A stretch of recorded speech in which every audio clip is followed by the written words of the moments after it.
Assalamualaikum 7th class. Hope you all are good. I am your maths teacher ma'am हैना. आज हम start करेंगे maths का very on first chapter जो कि है आपके पास सेट्स. ठीक है, आज हम ये स्टार्ट करेंगे. सेट्स का जो लफ्ज़ है वो आपने अपनी नॉर्मल लाइफ में बहुत बार सुना होगा, जैसे टी सेट हो गया, सोफ़ा सेट हो गया. इस तरह से आपने बहुत बार अपनी रियल लाइफ में इसका जो नेम है वो सुना होगा. अब हम मैथ्स में देखते हैं कि मैथ्स में इसको सेट्स की क्या डेफिनेशन है, इसको कैसे लिखा जाता है और इसको कैसे पढ़ा जाता है. ठीक है, सो सबसे पहले हम जो इसकी डेफिनेशन है सेट्स की वो डिस्कस करते हैं. ओके, अब हम सेट की डेफिनेशन स्टार्ट करते हैं जो कि आपके पास है. सेट क्या होता है? The collection of well defined and distinct object या नंबर्स इज कॉल्ड सेट. क्या होता है? कलेक्शन होती है किसकी? एक well defined and distinct object. अब हम पहले ये देख लेते हैं कि हमारे पास वेल डिफाइंड क्या होता है और डिस्टिंक्ट होना क्या होता है. ठीक है, आपके पास सेट्स में ऑब्जेक्ट भी हो सकते हैं, नंबर भी हो सकते हैं, कुछ भी हो सकते हैं. तो पहले हम ये डिस्कस देखते हैं कि the collection of well defined and distinct object is called set. ठीक है, ये सेट की डेफिनेशन है. पहले हम देखते हैं कि वेल डिफाइंड होना क्या होता है. वेल डिफाइन की अगर डेफिनेशन देखी जाए तो इसका मीनिंग होता है आपके पास having proper meaning. Well define का क्या मतलब होता है? हैविंग प्रॉपर मीनिंग, इसको वेल डिफाइन होना बोलते हैं. डिस्टिंक्ट क्या होता है? डिस्टिंक्ट आपके पास होता है same things should not repeat more than once. एक चीज़ एक से ज़्यादा बार रिपीट नहीं होनी चाहिए. ठीक है, ओके, आपको वेल डिफाइन और डिस्टिंक्ट का मतलब जो है वो समझ आ चुका होगा. मैं एक बार दोबारा रिपीट कर देती हूँ. वेल डिफाइन होने का मतलब क्या क्या होता है? Having proper meaning. और डिस्टिंक्ट का मतलब क्या होता है? Same thing should not be repeat more than once. एक चीज़ एक से ज़्यादा बार रिपीट नहीं होनी चाहिए. ये आपके पास वेल डिफाइन और डिस्टिंक्ट का मतलब होता है. अब हम कुछ एग्जाम्पल्स देख लेते हैं. जैसा कि आपके पास एक वर्ड है ट्री. इसमें जो आपके पास क्या है, इसमें जो लेटर्स हैं इस वर्ड के ट्री के, मैं इसको सेट की फॉर्म में लिखती हूँ. मैं इसको सेट को ए से रिप्रेजेंट करती हूँ. ठीक है, सेट को हमेशा कैपिटल अल्फ़ाबेट से रिप्रेजेंट किया जाता है. ठीक है, इसके बाद इसके एलिमेंट्स को हम लिखते हैं. इसके एलिमेंट को हमेशा स्मॉल अल्फ़ाबेट से लिखा जाता है. तो मैं लिखूँगी टी, फिर आर, फिर ई और ई. ये आपके पास क्या है? ये वर्ड था ट्री और ये मैंने इसके अल्फ़ाबेट को इस तरह से सेट की फॉर्म में लिखा. हमने सेट की डेफिनेशन में क्या पढ़ा था कि same thing should not be repeat more than once. ये एक डिस्टिंक्ट का जो मीनिंग वर्ड था उसका मीनिंग था. ठीक है, अब हम देख लेते हैं कि सेट में कोई अब ऐसा अल्फ़ाबेट हो कि रिपीट तो नहीं हो रहा. टी जो है वो आपके पास एक बार ही आया हुआ है, आर भी एक बार ही है, लेकिन ये जो ई है ये कितनी बार है? 2 बार आया हुआ है. तो ये चीज़ रिपीट हो रही है. इसका मतलब है कि ये आपके पास क्या है? सेट नहीं है. मैं आपके पास एक और एग्जांपल लेती हूँ. हम एक और वर्ड ले लेते हैं, जैसे कि हम ले रहे हैं cat.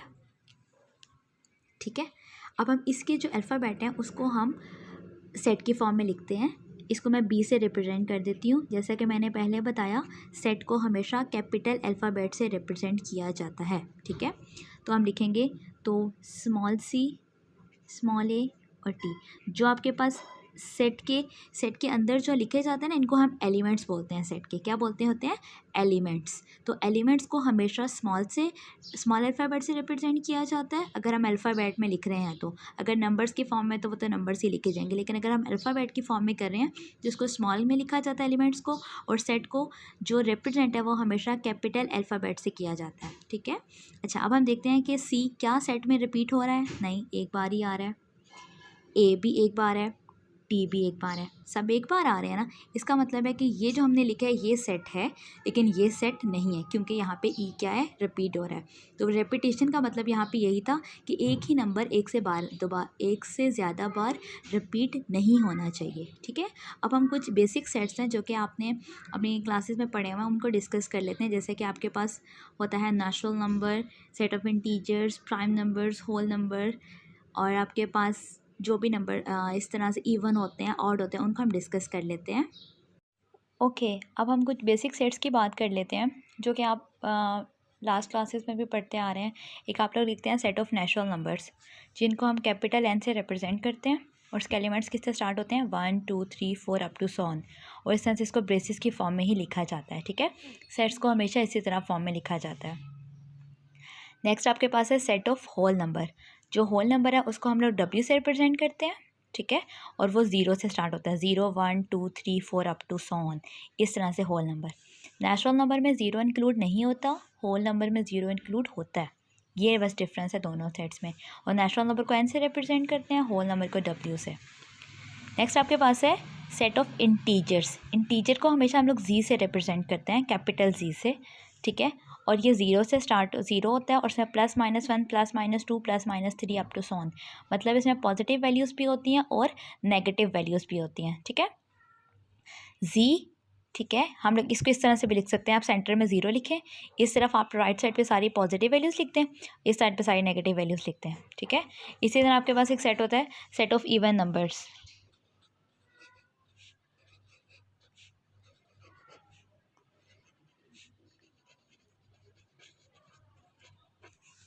Set of even number है, इसको हम कैपिटल E से रिप्रेजेंट करते हैं। इसके जो एलिमेंट आपके पास स्टार्ट होते हैं वो 2 से स्टार्ट होते हैं, 2 4 6 8 अप टू सो ऑन, इस तरह से इसके एलिमेंट स्टार्ट होते हैं, ठीक है। तो ये आपके पास कुछ बेसिक सेट्स हैं सारे जो कि आपने पढ़े हुए हैं। अब हम ये देखते हैं कि सेट को किस तरह से एक्सप्रेस किया जाता है। तो सेट्स को एक्सप्रेस करने की यहाँ पे टोटल 3 फॉर्म्स है आपके पास, हम तीनों फॉर्म्स अब डिस्कस करते हैं कि वो किस तरह से फॉर्म में एक्सप्रेस किया जाता है।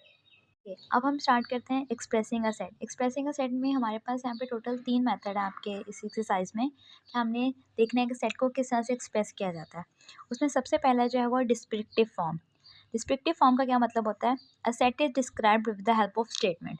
जब हम सेट को स्टेटमेंट के तौर पे डिस्क्राइब करते हैं ना, तो हम इसको हम क्या बोलते हैं? डिस्क्रिप्टिव फॉर्म बोलते हैं। फॉर एग्जाम्पल हम लोग नेचुरल नंबर ले रहे हैं, इसको मैं लिखती हूँ सेट ऑफ नेचुरल नंबर।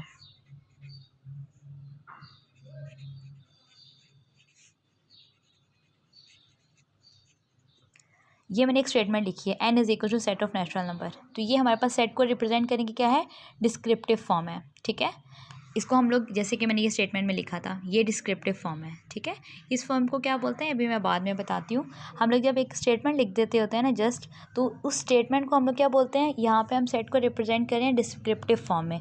एक और एग्जाम्पल लिखती हूँ, जैसे कि हम Z को लिख सकते हैं सेट ऑफ इंटीजर्स। ये क्या है हमारे पास? डिस्क्रिप्टिव फॉर्म है, यहाँ भी हमने स्टेटमेंट के तौर पे हमने लिखा है, ठीक है। एक और एग्जांपल ऐड कर देती हूँ, जैसे कि हम सेट ऑफ ऑड नंबर जो लिखते हैं जिसको हम O से रिप्रेजेंट करते हैं, ठीक है, इसको हम लिखते हैं set of odd numbers. Odd numbers के सेट को किससे रिप्रेजेंट करते हैं? O से। ऑड नंबर के सेट को किससे रिप्रेजेंट किया जाता है? कैपिटल O से। तो ये हमारे पास मेथड है डिस्क्रिप्टिव फॉर्म, जिसमें हम सेट को किस तरह से स्टेटमेंट की फॉर्म में रिप्रेजेंट करते हैं, और ये इसकी एग्जांपल्स हैं, ठीक है। अब हम सेकंड मेथड देखते हैं कि सेट को हम कैसे रिप्रेजेंट कर सकते हैं, जो कि हमारे पास है टेबुलर फॉर्म, ठीक है। ओके, नेक्स्ट हमारे पास है टेबुलर फॉर्म। टेबुलर फॉर्म की डेफिनेशन हमारे पास है, if we list all elements of a set within the braces. हम क्या कर रहे हैं कि एलिमेंट्स को इस तरह से ब्रेसेस की फॉर्म में लिख रहे हैं, ठीक है, ब्रेसेस में लिख रहे हैं, and separate each element by using comma, और हर एलिमेंट को कोमा से सेपरेट कर रहे हैं। तो इस फॉर्म में जब हम सेट को रिप्रेजेंट करते हैं तो वो हमारे पास टेबुलर फॉर्म कहलाती है। फॉर एग्जाम्पल, अगर मैं नेचुरल नंबर के सेट को मैं लिख रही हूँ 1, 2, 3, 4 अप टू सो ऑन, ये मैंने क्या लिखा? ब्रेसेस के अंदर लिखा और हर एलिमेंट को कोमे से सेपरेट किया। तो इस फॉर्म में जो हम सेट को रिप्रेजेंट करते हैं वो हमारे पास टेबुलर फॉर्म होती है। मैं एक और लिखती हूँ, हम सेट ऑफ वॉवल्स नंबर लिखते हैं, उसको मैं कैपिटल A से रिप्रेजेंट करती हूँ। वॉवल्स नंबर आपके पास होते हैं A, E, I, O, U, यही आपके पास वॉवल्स नंबर होते हैं। तो हम इस तरह से इसको सेपरेट करके जब लिख लेते हैं सेट को, तो ये हमारे पास क्या है? टेबुलर फॉर्म कहलाती है। हम एक और सेट लिख लेते हैं, जैसे कि हम एक सेट लिख रहे हैं यहाँ पे, हम एक गेम्स का सेट लिखते हैं जो कि गेम्स बच्चे खेलते हैं। उसमें एक आपके पास क्या होती है? क्रिकेट होता है, हॉकी हो गया, फुटबॉल हो गया, ठीक है। इस तरह से जब आप कोई भी सेट लिखते हैं जिसमें एलिमेंट को आप लिस्ट करके लिखें, इस तरह से कॉमा से उनको सेपरेट करें और ब्रेसेस भी एंड और स्टार्ट में लगाएं, तो ये जो फॉर्म आपके पास सेट की होती है वो टेबुलर फॉर्म होती है, ठीक है। डिस्क्रिप्टिव फॉर्म क्या होती है, सेट को हम स्टेटमेंट की फॉर्म में लिखते हैं। टेबुलर फॉर्म क्या होती है, हम सेट को इस तरह से लिस्ट की फॉर्म में लिखते हैं। अब लास्ट हमारे पास रह गया set builder form. Tabular form का एक और नाम भी होता है, इसको हम रोस्टर फॉर्म भी बोलते हैं, ठीक है। इसका सेकंड नेम होता है रोस्टर फॉर्म। ओके, अब हम थर्ड स्टार्ट करते हैं set builder form. Set builder form क्या होती है, असल में इसमें हम सेट को ना मैथ्स के सिंबल्स यूज़ करके उसकी फॉर्म में रिप्रेजेंट करते हैं। अब पहले हम सिंबल्स डिस्कस कर लेते हैं कि कौन कौन से सिंबल्स जो हैं वो आपके पास यहाँ पे यूज़ होंगे। पहला है, आप इस तरह से ये एक स्ट्रेट लाइन लगाएंगे जिसको हम इंग्लिश में पढ़ते हैं सच दैट। क्या पढ़ते हैं, सच दैट। नेक्स्ट आपके पास एक ये वाला साइन यूज़ होता है, ये इस तरह से ई, जो कि आपके पास होता है बिलोंग्स टू। अभी मैं इन सबका आपको भी मतलब भी बताऊंगी, ठीक है, बिलोंग्स टू। नेक्स्ट ये साइन यूज़ होता है, ये हमारे पास एंड के लिए यूज़ होता है, एंड। और इस तरह से जब इसको ऊपर करके लगाएं तो वो हमारे पास और के लिए यूज़ होता है। किसके लिए, और के लिए। फिर हमारे पास एक ये साइन होता है ग्रेटर एंड इक्वल का, ठीक है, ग्रेटर देन और इक्वल, ग्रेटर देन और इक्वल। और एक लास्ट हमारे पास है स्मॉलर देन और इक्वल, या लेस देन भी बोल सकते हैं, लेस देन और इक्वल टू, ठीक है। ये हमारे पास साइन है जिनको हम लोग यूज़ करेंगे और इस तरह को यूज़ करके सेट को बिल्डर फॉर्म में रिप्रेजेंट करेंगे। अब हम एक एग्जांपल ले लेते हैं, जैसे कि एक आपके पास है, हम लोग लिख रहे हैं सेट ऑफ इवन नंबर्स। ये मैंने लिखा सेट ऑफ इवन नंबर, ये हमारे पास क्या है, डिस्क्रिप्टिव फॉर्म है।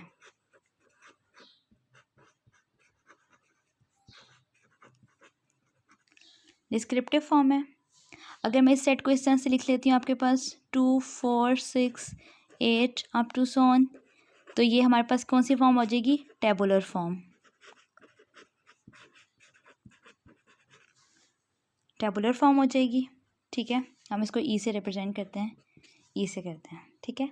अब हम इसको अब हम इसको सेट बिल्डर फॉर्म में लिखते हैं। सेट बिल्डर फॉर्म में इसको हम किस तरह से लिखेंगे, इसको हम कैपिटल ई से ही रिप्रेजेंट करेंगे और इस तरह से ब्रैकेट में लिखेंगे, ठीक है। हम एक्स से रिप्रेजेंट करेंगे, एक्स जो कि है, एक्स है इवन नंबर का हम एलिमेंट ले रहे हैं, ठीक है। एक्स लाइन लगाएंगे such that x is an even number.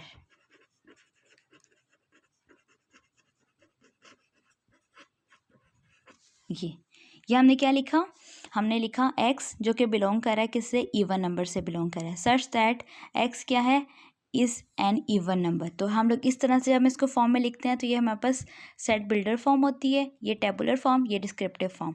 हम और एग्जांपल देखते हैं सेट बिल्डर फॉर्म की। ओके, अब हम एक एग्जांपल देख लेते हैं। हम लोग लिखते हैं सेट ऑफ होल नंबर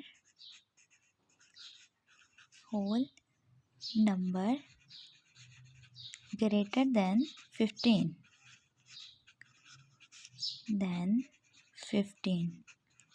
ये हमारे पास क्या है, डिस्क्रिप्टिव फॉर्म में हमें दिया गया, हम इसको टेबुलर फॉर्म में लिखेंगे, हम इसको सेट बिल्डर फॉर्म में लिखेंगे, ठीक है। हम लोग इसको W से डिनोट करेंगे। W is a set of element, X है, X का वो एलिमेंट होगा such that X belongs to, किस नंबर का सेट लिख रहे हैं, होल नंबर का। होल नंबर को हम किससे रिप्रेजेंट करते हैं, W से। यहाँ तक हो गया, एंड। अब कंडीशन क्या है कि x की भी कंडीशन क्या है कि नंबर होल नंबर है और वो क्या है, ग्रेटर देन 15। तो x जो है कि W से बिलोंग कर रहा है, ठीक है, वो उस पर कंडीशन सिर्फ ये है कि वो 15 से ग्रेटर है। तो x ग्रेटर देन 15 मतलब हम इसको इस तरह से लिखेंगे, x ग्रेटर देन 15। हम लोग इसको इस तरह से रीनोट करेंगे कि W is a set of element x such that x belongs to W and x greater than 15। तो ये हमारे पास क्या है, सेट बिल्डर फॉर्म है। इस तरह से हम इसको रिप्रेजेंट करते हैं, ठीक है। अभी आप जब इसे क्वेश्चंस करेंगे तो आप इसको ठीक से समझ आ जाएगा। आज की डायरी जो है वो आपकी यही है कि आपने जो पूरा मैंने आपको आर्टिकल करवाया ना, आपने इसको ठीक से रीड आउट करना है, ठीक है। ये जो भी मैंने आपको ये समझाए थे, ये अभी मैंने सच दैट बिलोंग्स टू के जो साइन वगैरह आपको बताए हैं, इसको आपने ठीक से समझना और पढ़ना है, ठीक है। और कोई भी क्वेश्चन होगा तो आप पूछ सकते हैं। और इसके बाद कल नेक्स्ट लेक्चर में हम इस तरह एक्सरसाइज स्टार्ट करेंगे। आज की डायरी में आपने सिर्फ ये आर्टिकल ठीक से रीड आउट करना है और समझना है। ठीक हो गया।